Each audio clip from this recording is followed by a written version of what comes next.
পয়লা বৈশাখ সবার সাথে কাটিয়ে তার পরের দিন এই যে বাড়ি ফেরার পালা। ওর বাবা আমাদের নিতে এসেছিল কাজের মধ্যে দিয়েই একটা টাইম করে।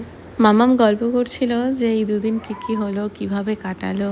ভাই এক সপ্তাহই ছুটি পেয়েছে, আর দিনগুলো যেন কি তাড়াতাড়ি কেটে যাচ্ছে।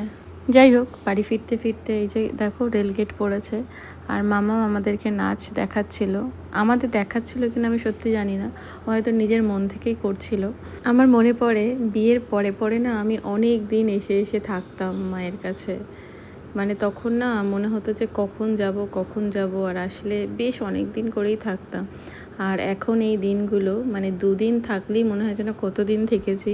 আসলে পরিস্থিতি আর তার মধ্যে মাম্মামের এত অ্যাক্টিভিটিস থাকে, মনে হয় যে এইটাই কামাই হয়ে যাবে, ওটা কামাই হয়ে যাবে। মানুষ আমরা একই থাকি, কিন্তু সময় কেমন পাল্টে যায়। যাই হোক, এই যে আমাদের ভাই বোনদের কাটানো কিছু সুন্দর মুহূর্ত আমি ক্যাপচার করেছিলাম। তো চলো, টাটা।